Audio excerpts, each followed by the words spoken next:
Bismillahirrahmanirrahim. Assalamualaikum warahmatullahi wabarakatuh. Innal hamdalillah nahmaduhu wa nasta'inuhu wa nastaghfiruh wa na'udzu billahi min syururi anfusina wa min sayyiati a'malina. May yahdihillahu fala mudhillalah wa may yudlilhu falan tajida lahu waliyyan mursyida. Asyhadu an la ilaha illallah wahdahu la syarikalah wa asyhadu anna Muhammadan abduhu wa rasuluhu la nabiyya wa la rasula ba'da. Ikhwati fillah, ma'asyiral hadirin wal hadirat, rahimani Allah wa iyyakum. Mari sama-sama kita kembali bersyukur pada Allah Subhanahu wa taala. Alhamdulillah, pada malam yang penuh berkah ini kita kembali dimudahkan oleh Allah Subhanahu wa taala untuk beribadah. Mudah-mudahan ibadah kita dicatat sebagai amal saleh, dan alhamdulillah kita diberikannya semangat untuk duduk di majelis ilmu. Mudah-mudahan majelis ilmu ini bisa menjadi wasilah bagi kita bersama untuk memahami agama, dan dengan demikian semakinlah sempurna pelaksanaan agama kita. Dan dengan cara itulah insya Allah kita akan menjadi mulia, mendapatkan kemuliaan yang sesungguhnya di sisi Allah Azza wa Jalla. Sama-sama kita juga harus bersalawat dan salam untuk Rasulullah Sallallahu Alaihi Wasallam. Allahumma salli ala Muhammad wa ala ali Muhammad. Mudah-mudahan sosok figur yang telah mengorbankan segala-galanya dalam menyebarkan syariat Islam itu hendaknya selalu kita tauladani, hendaknya selalu kita pahami hukum dan sunnah-sunnahnya. Tidak hanya sekedar menjadi ilmu dan wawasan saja, tapi harus diaplikasikan dalam kehidupan keseharian kita. Kalau hanya sekedar menjadi ilmu dan wawasan saja, maka Islam ini hanya akan menjadi bahan perdebatan. Banyak orang yang sibuk berdebat karena hanya sebagai wawasan saja. Tetapi yang diinginkan sesungguhnya dari ilmu ini adalah pengamalan. Bagaimana semua yang kita pahami dari apa yang telah diajarkan oleh Rasulullah Sallallahu Alaihi Wasallam hendaknya itu menjadi bagian dari keseharian kita. Dan dengan cara itulah kita mencintainya. Mudah-mudahan semua kita adalah orang-orang yang pantas dan layak untuk mendapatkan syafaat dari beliau. Syafaat itu artinya adalah pertolongan, dan semua kita pasti akan mengharapkan pertolongan itu di hari mahsyar. Tidak ada orang yang bisa mengandalkan semata-mata amalnya, karena amalnya sangatlah kurang, tapi yang diharapkan di balik itu adalah pertolongan dari Rasulullah Sallallahu Alaihi Wasallam, dan itu bisa terjadi atas izin Allah Subhanahu wa taala. Ikhwati fillah, ma'asyiral hadirin wal hadirat, rahimani Allah wa iyyakum. Kembali pada malam hari ini kita akan melanjutkan kajian Maqasidus Syariah, tujuan-tujuan, hikmah-hikmah, pelajaran-pelajaran yang ada di balik penetapan hukum syariat yang telah ditetapkan oleh Allah melalui Rasulnya. Ini baru pertemuan awal-awal sebagai mukaddimah. Yang terakhir kita sampai pada bagian awal dari slide kita ini, karena dulu kita katakan bahwa kita coba lihat dua pandangan para ulama besar yang memberikan kata pasti kepada kita bersama pentingnya mengetahui maqasidus syariah. Dan bukan hanya dua ini. Kalau kita coba telusuri apa yang dikatakan oleh para ulama besar sebelumnya, kita akan menemukan ungkapan-ungkapan yang luar biasa terkait dengan maqasidus syariah. Yang pertama kemarin yang sudah kita berikan penjelasannya adalah ungkapan Imam Asy-Syatibi. Imam Syatibi mengatakan al-maqasidu ruhul a'mal. Maqasid itu adalah ruhnya amal ibadah. Ruh itu menghidupkan. Jiwa kita tidak akan hidup kalau ruhnya sudah tidak ada. Maka yang ada hanya fisik, yang dia sudah mati. Kalau seandainya ruhnya sudah tidak ada. Ini perumpamaan yang luar biasa yang disampaikan oleh Imam Syatibi. Al-maqasidu ruhul a'mal. Amalan kita itu akan menjadi hidup dengan maqasid. Karena maqasid itulah ruhnya. Sebagaimana fisik kita hidup dengan ruh. Apa makna hidupnya ibadah? Kalau seandainya ibadah kita sudah hidup, ibadah itu tidak lagi menjadi sebuah beban, tapi sesungguhnya adalah menjadi sebuah kebutuhan. Ketika kita sholat, kita tidak sekedar ruku-ruku, sujud-sujud, nungging-nungging dan lain sebagainya, seolah-olah itu hanya amalan fisik. Tapi kalaulah kita tahu apa yang ada di balik itu semua, maka yakinlah ibadah akan menjadi nikmat. Orang tidak akan memperdebatkan lagi ini tarawih ini 23 apa 8. Karena zaman Umar bin Abdul Aziz itu tarawihnya 36.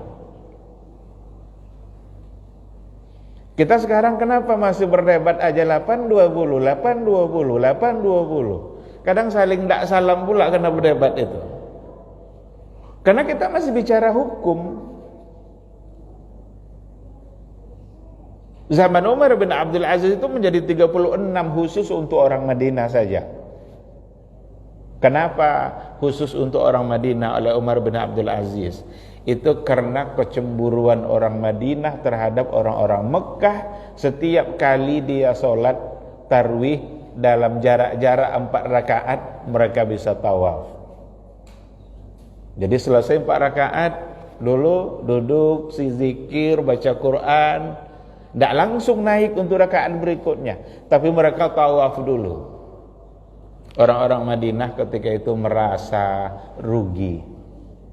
Mengadulah dia kepada Umar bin Abdul Aziz. Apa katanya? Ya Amirul Mukminin, orang Mekah itu ibadahnya, amalnya, pahalanya banyak. Kami di Madinah ini tidak bisa membuat apa yang mereka lakukan. Mereka sebentar-sebentar bisa tawaf, sebentar-sebentar bisa tawaf. Karena tarwih itu kan artinya istirahat, santai kan. Jadi salat tarawih itu salat yang dilaksanakan dengan cara tenang, santai, tidak buru-buru. Beda dengan pada sebagian orang yang viral itu, ada pula tarawih tercepat di dunia. 23 rakaat bisa 7 menit. Itu sholat atau apa itu? Padahal tarawih itu sendiri seperti tadilah, sholat, kemudian istirahat. Istirahatnya itu bukan pula sekedar istirahat, bisa baca Quran, bisa berzikir, bisa berdoa. Orang-orang Mekah ketika itu mereka tawaf, mengadu kepada Amirul Mukminin. Orang-orang Madinah ini merasa kurang. Ketika itulah beristihad Umar bin Abdul Aziz, dan mereka memberikan kesempatan untuk menambah ibadah itu bagi orang-orang Madinah. Maka khusus untuk di Madinah ketika itu tarawihnya 36. Seperti yang pernah diceritakan atau disampaikan oleh Syekh Atiyah Muhammad Salim dalam sebuah bukunya yang berjudul Salatut Tarawih Munzu Alfi Sanah fi al-Masjidin Nabawi. Sejarah salat tarawih selama 1000 tahun di Masjid Nabawi. Dia ceritakan masalah itu. Kenapa mereka ingin menambah? Karena ibadah mereka berlomba-lomba, di mana di situ nampak bahwa mereka tahu dengan apa yang mereka dapatkan. Maka ruhul a'mal, hidup dia. Beda nanti kalau seandainya yang kita pikirkan adalah hukum. Barangkali dulu sudah kita berikan contoh juga. Ketika ada seorang sahabat yang ingin puasa setiap hari. Kan datang dia sama Nabi, ya Rasulullah, saya ingin puasa setiap hari. Tidak bisa, kata Rasul, jangan lakukan itu. Karena tidak boleh kita memang puasa setiap hari tanpa ada jeda, kecuali dalam bulan Ramadan. Ramadan itu setiap hari kan, tapi di hari lain itu tidak dibolehkan. Kata Rasul, kalau kamu mau juga, puasalah 3 hari sebulan. Saya sanggup lebih dari itu ya Rasulullah. Kalau sanggup juga, puasalah 8 hari. 8 hari itu maksudnya Senin Kamis.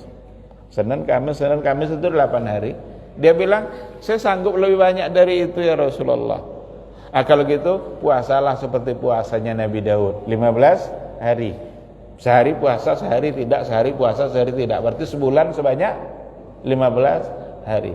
Katanya, saya sanggup lebih banyak dari itu ya Rasulullah. Tidak bisa. Itulah batasnya. Karena khairus siyami siyamu akhi Daud. Karena puasa terbaik itu adalah puasa saudara saya Daud.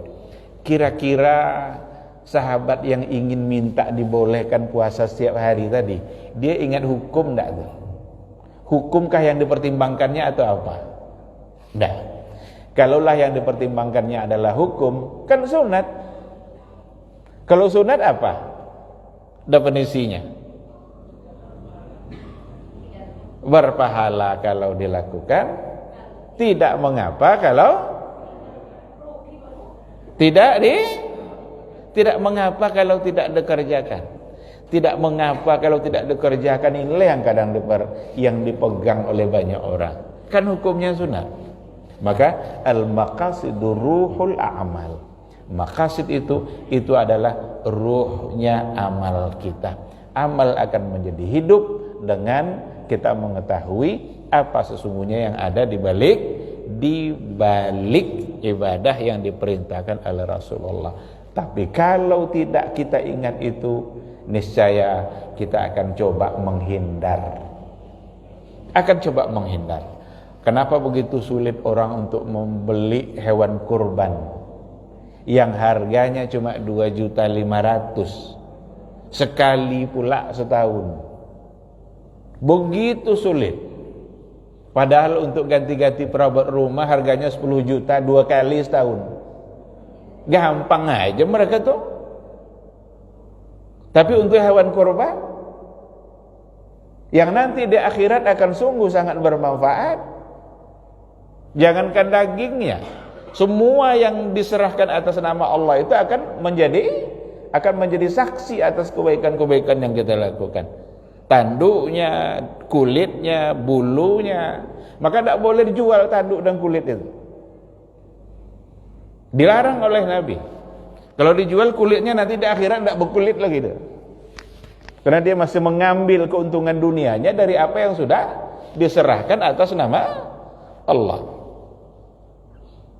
Jadi kalau itunya yang kita ingat, maqasidnya yang kita ingat, akan menjadi ruh dia. Dan akan membuat ibadah kita menjadi hidup. Ini ungkapan yang pertama dari Imam Asy-Syatibi, al-maqasidu ruhul a'mal. Kita coba lihat ungkapan yang kedua. Karena yang pertama ini kemarin sudah kita berikan penjelasan dan contoh-contohnya. Sekarang masuk pada ungkapan yang kedua dari Imam Al-Ghazali rahimahullah. Apa kata Imam Ghazali? Al-maqasidu qiblatul mujtahidin. Maqasid itu kiblatnya para mujtahid. Maqasidus syariah, melihat dari sisi tujuan kenapa syariat itu diturunkan, di mana tujuannya adalah untuk kemaslahatan. Melihat dari sisi kemaslahatan itu adalah kiblat bagi para mujtahid. Ini kalau sudah bicara kiblat bagi para mujtahid, tentu saja hubungannya adalah dengan masalah-masalah baru yang diistihadkan oleh mereka-mereka yang memang mampu untuk beristihad. Karena tidak semua orang yang mampu untuk beristihad. Tidak semua orang yang punya kemampuan dalam menetapkan sebuah hukum. Hanya orang-orang yang dimudahkan oleh Allah boleh beristihad. Kalau semua orang nanti beristihad menetapkan halal haram, sementara dia tidak mengerti dan tidak punya alat-alat untuk beristihad, maka akan kacau agama ini. Gak boleh sembarang orang menetapkan halal dan haram. Mampu tak dia, punya tak dia aliyatnya, aliyatul istihad. Apa saja kira-kira yang harus dia miliki. Kalau dia nggak punya kemampuan itu, tidak ada skillnya, tidak ada malakah kemampuan untuk itu, maka dia tidak boleh. Walaupun pangkat dan gelar akademiknya bejibun, mau profesor, mau doktor, mau apa segala macam, tapi kalau nggak punya kemampuan untuk beristihad, apa yang dimiliki oleh para ulama, maka tidak boleh. Halal haram itu adalah hukum yang satu keputusan yang membawa nama Allah. Haram berarti terlarang, wajib berarti harus dilaksanakan, dan itu adalah hukum yang membawa nama Allah. Karena hukum syar'i itu secara definisi adalah khitabullah, tuntutan, khitab yang datang dari Allah Subhanahu wa ta'ala. Nah, ketika mereka mampu, mereka lah orang-orang yang diberikan amanah untuk memberikan jawaban dalam berbagai persoalan yang mereka hadapi, dan kiblat mereka dalam mengistihadkan masalah-masalah itu adalah al-maqasid, maqasidus syariah, yang dalam hal ini memandang dari sisi apa kemaslahatan dan kemudaratan yang akan ditimbulkan oleh satu masalah. Ini tentu saja masalah-masalah khususnya yang tidak ada nasnya dalam Al-Quran atau tidak ada nasnya dalam hadis Rasulullah Sallallahu Alaihi Wasallam, atau untuk sesuatu yang mungkin ada nasnya tetapi masih dimungkinkan untuk beristihad pada nas itu. Karena bisa saja ada satu hukum yang sudah ditetapkan oleh Rasulullah Sallallahu Alaihi Wasallam, tetapi oleh si mujtahid memandang dari satu sisi, di mana sisi itu adalah sisi kemaslahatan. Jika memang masalahnya masih qabilul lil istihad, maka masih dapat untuk diberikan hukum yang berbeda. Inilah dulu yang dicontohkan oleh Umar bin Al-Khattab dalam banyak hal. Dalam banyak hal. Kebijakan Umar bin Al-Khattab itu mengajarkan para mujtahid untuk mencoba selalu memandang dari sisi maslahat, apalagi kalau memang dia tidak punya nasnya. Kalau ada yang sudah berlaku pada masa Nabi saja oleh Umar bin Al-Khattab, karena kebijakan dan istihad beliau itu bisa membawa kepada sesuatu yang berbeda. Pada masa Rasul dan pada masa Abu Bakar itu tolak dengan lafaz, tolak dengan tolak tiga dalam satu majelis sekali ucap. Itu pada masa Rasul, pada masa Abu Bakar itu hanya berlaku satu. Jadi kalau seandainya adalah orang mengatakan begini, saya ceraikan kamu 3 sekaligus, umpamanya saking marahnya dia, saya ceraikan kamu, cerai 3 sekaligus, atau dia ulang-ulang lafaz itu, anti talik, anti talik, anti talik, 3 kali. Kira-kira berlaku 3 atau 1? Pada masa Rasul Sallallahu Alaihi Wasallam dan pada masa Abu Bakar itu berlaku 1. Tapi pada masa Umar bin Al-Khattab radhiyallahu anhu, Umar memperlakukan itu sebagai tolak 3. Kok berbeda? Berarti ada satu istihad, ada satu pandangan yang disampaikan atau yang ada dalam pikiran Umar bin Al-Khattab untuk memberikan terapi kepada para suami pada saat itu, di mana mereka begitu mudah dalam mempermainkan persoalan talak dan persoalan cerai. Jadi sebagai sebuah terapi, Umar bin Al-Khattab melarang Hudzaifah Ibnul Yaman untuk nikah dengan seorang perempuan Yahudi, Ahlul Kitab. Hudzaifah sudah nikah, terlanjur menikah, dan yang dinikahinya ketika itu adalah perempuan ahlul kitab dalam Al-Quranul Karim, dan yang sudah berlaku pada masa Rasul dan juga pada masa sahabat. Boleh untuk menikahi ahlul kitab sebagaimana boleh memakan sembelihan mereka. Tapi oleh Umar bin Al-Khattab pada masa itu, Hudzaifah ibn al-Yaman enggak boleh. Dikirimnya surat, ya Hudzaifah, ceraikan istri Yahudi kamu. Dibalas sama Hudzaifah kepada Umar, apakah karena haram ya Amirul Mukminin? Kata Umar, enggak. Quran membolehkan, tapi kamu yang saya haramkan. Ini satu bentuk ijtihad di mana qiblatul mujtahidin. Enggak mungkin Umar menetapkan sesuatu yang berbeda kecuali kalau ada satu bentuk keyakinan yang ada dalam pikiran dia yang membuat dia memutuskan sebuah hukum itu. Karena Hudzaifah ibn al-Yaman itu sebagai seorang gubernur yang diutus oleh Umar dan diangkat oleh Umar sendiri menjadi gubernur di Yaman. Gubernur tentu menjadi panutan. Dia menjadi pedoman bagi masyarakat. Apa yang dilakukan oleh gubernur berarti itulah yang sah, itulah yang boleh.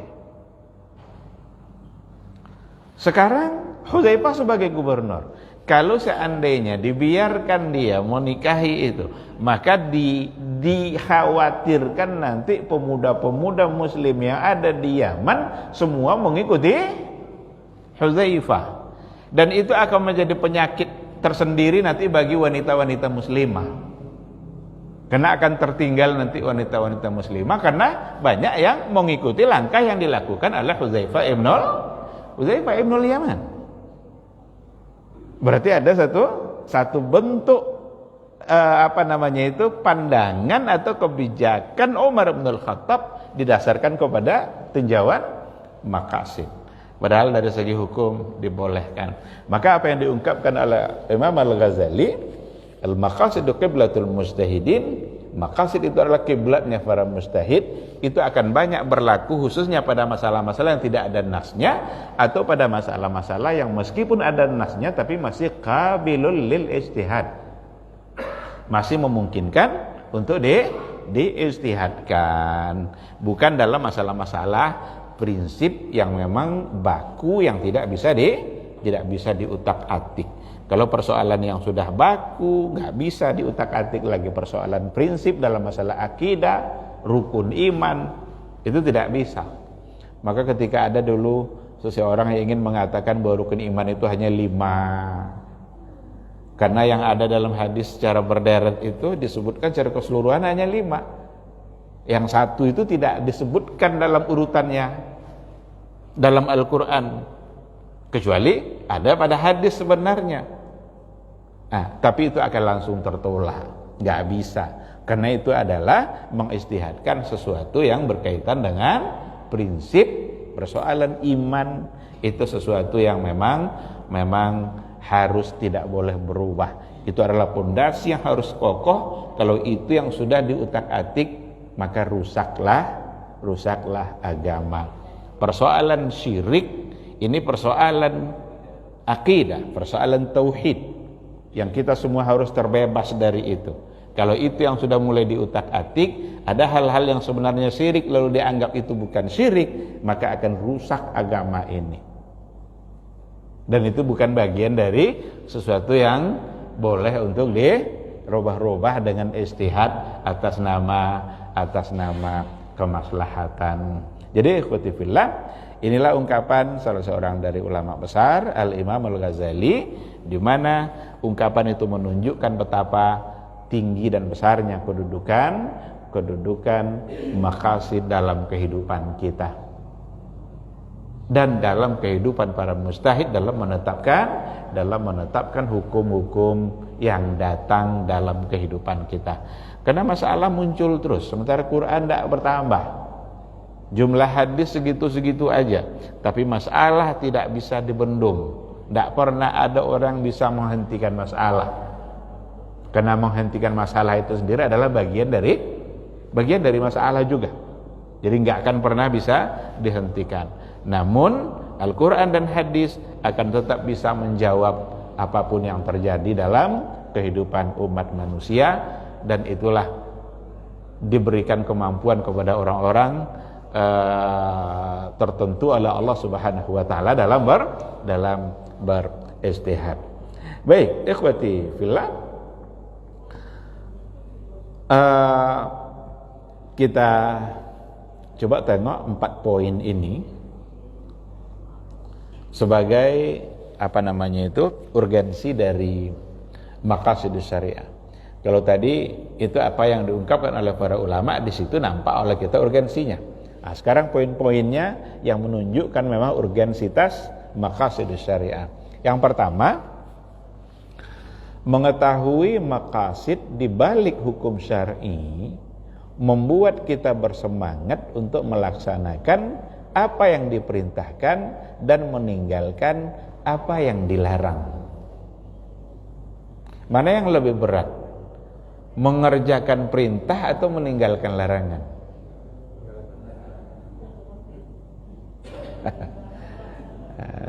Sini aja udah berbeda pada ulama yang ada nih, kan? Karena ada al-amru bil ma'ruf wan nahyu 'anil munkar. Ada perbuatan ma'ruf, ada perbuatan mungkar. Yang ma'ruf diperintahkan untuk dikerjakan, yang mungkar diperintahkan untuk ditinggalkan. Manakah yang lebih berat, mengerjakan perintah atau meninggalkan larangan? Kalau kita lihat dalil-dalil yang ada untuk mengerjakan perintah, itu biasanya diikutkan dengan mastata'tum, sesuai dengan batas kemampuan. Tapi kalau hubungannya sudah larangan, nggak ada lagi mastata'tumnya.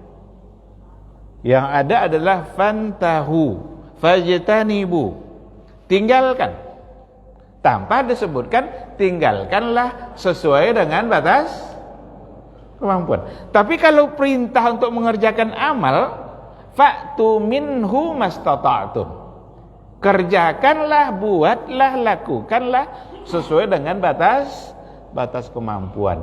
Kenapa dikaitkan perintah dengan kemampuan? Ini salah satu dari bentuk sayangnya Allah Subhanahu wa ta'ala. Karena ternyata tidak semua kita punya kemampuan yang sama. Dalam sholat saja, ketika dikatakan sholat itu harus berdiri, apakah semua orang mampu berdiri? Enggak. Kalau dia tidak mampu berdiri, kemana ceritanya? Berarti fa'tu minhu mastata'tum. Jadi mengerjakan satu perbuatan itu ada kemampuan yang kita miliki sehingga kita bisa mengerjakan. Tapi kalau meninggalkan, tidak perlu kemampuan. Coba ketika Allah bilang kamu jangan mabuk, ada orang bilang saya tidak bisa tidak mabuk? Ada. Ketika dikatakan kamu jangan mabuk, ya udah jangan mabuk. Tidak ada lagi pilihannya sebatas kemampuan. Nah,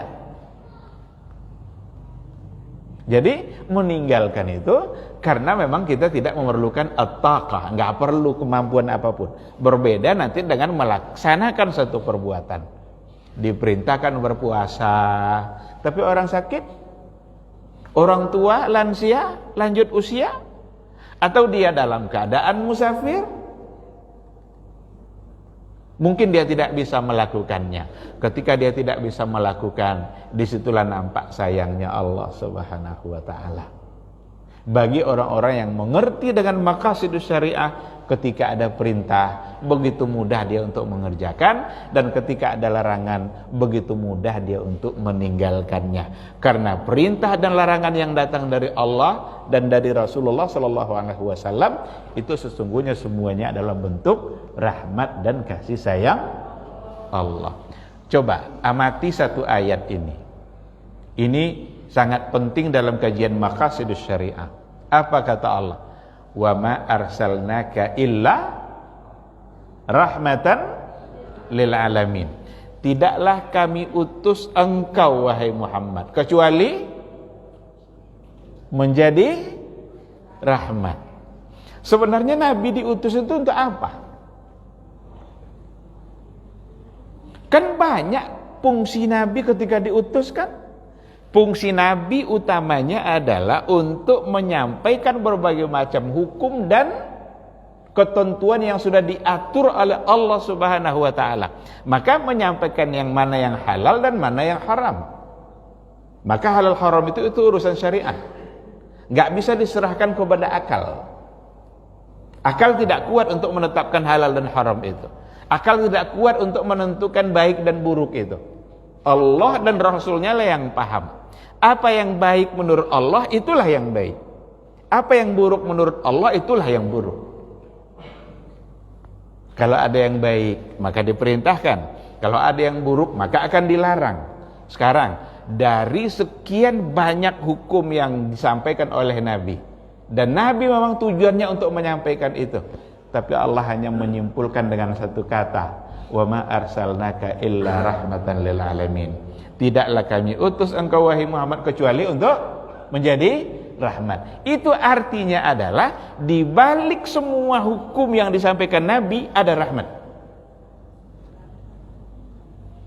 Di balik semua hukum yang disampaikan Rasul itu rahmat semua. Kalian wajib puasa kata Allah, berarti itu rahmat. Kalau kita bawa kepada akal kita, kalau pertimbangannya akal kita, apa kata dokter? Kata dokter begini, jangan kurang minum dalam sehari berapa? Berapa liter kata dokter minum sehari semalam?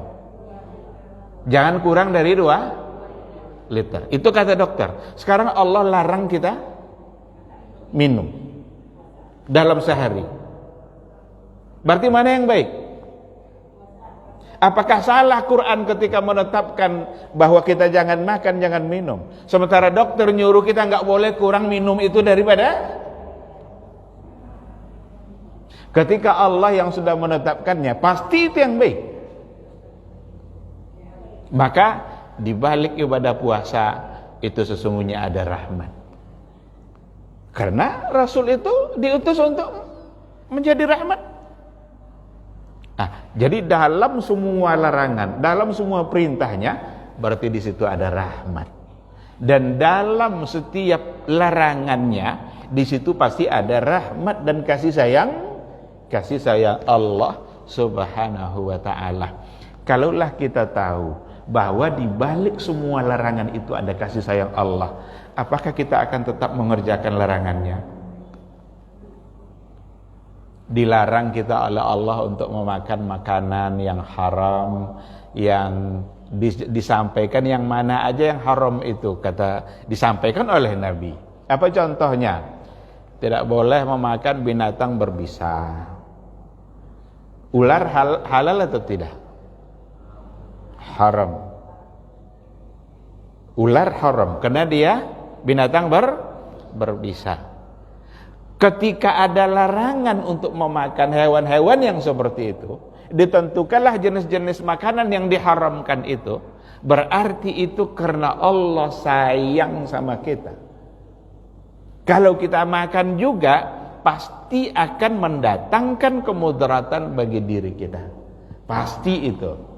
Karena mustahil Allah menyuruh sesuatu yang tidak baik, yang haram, dan mustahil pula Allah melarang sesuatu kalau di situ ada baiknya.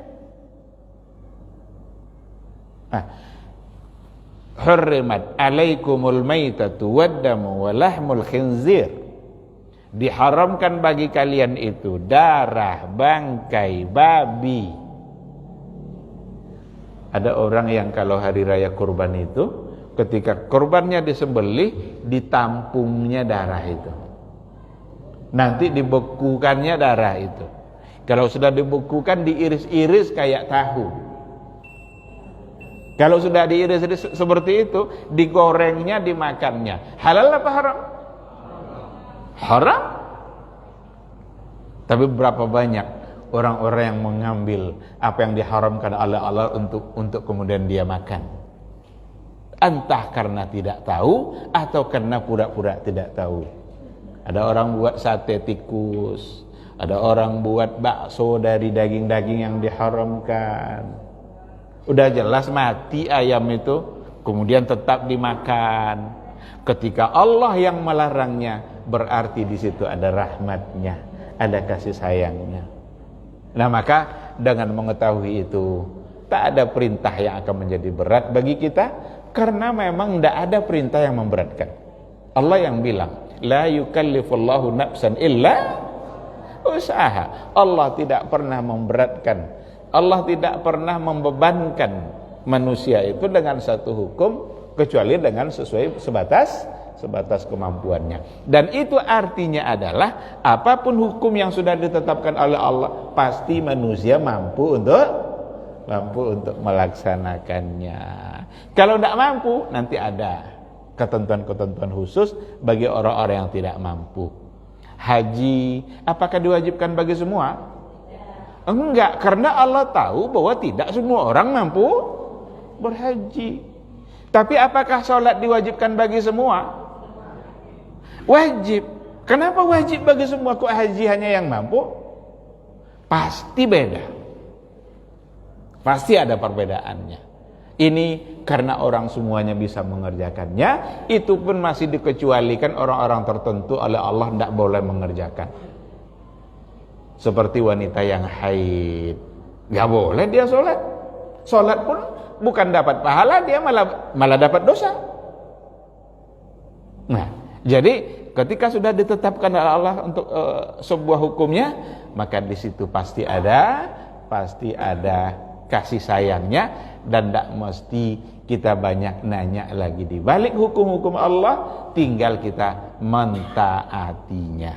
Apalagi kalau kita coba untuk melawannya dengan logika-logika dan akal kita, yang nggak akan pernah menang logika dan akal kita itu di hadapan hukum yang telah ditetapkan oleh Allah dan oleh Rasulullah Sallallahu Alaihi Wasallam. Ikhwati fillah, ini poin-poin saya kira sudah tersampaikan. Ini tinggal meringkasnya saja. Kalau yang kedua ini kan dengan fokus kepada hukum, membuat syariat terasa kalau kita sudah fokus pada hukum, syariat akan menjadi terasa berat dan menjadi beban. Sementara dengan mengetahui hikmah dan maqasid, membuat syariat menjadi dicintai dan dibutuhkan. Ini sudah kita sampaikan. Dengan mengetahui maqasid syariah, menghilangkan sikap jumud dan kaku dalam memahami hukum syar'i, dan dengannya membuat kita mengerti keluasan dan fleksibilitas syariat dalam menghadapi berbagai problematika zaman. Sedangkan yang terakhir, dengan konsep maqasid syariah, membuat setiap persoalan kehidupan akan dapat terselesaikan dengan tuntas. Tak ada satupun hukum yang tak bisa dijawab oleh Islam. Tak ada satupun syariat yang tidak dijawab oleh tak ada satupun masalah yang tidak bisa dijawab oleh syariat Islam. Ini barangkali yang bisa kita sampaikan karena waktu Isya sudah masuk. Pertemuan berikutnya insyaallah kita akan masuk pada definisinya lagi. Apa definisi dari maqasidus syariah, dan barangkali nanti juga pembagian-pembagiannya seperti apa, untuk kemudian nanti kita masuk pada maqasid dalam ibadah dan juga maqasid dalam berbagai muamalah. Ini yang bisa saya sampaikan pada pertemuan kita kali ini. Mudah-mudahan bermanfaat insyaallah. Mohon maaf atas segala kekurangan. Subhanakallahumma bihamdika asyhadu an la ilaha illa anta astaghfiruka wa atubu ilaik. Wassalamualaikum warahmatullahi wabarakatuh.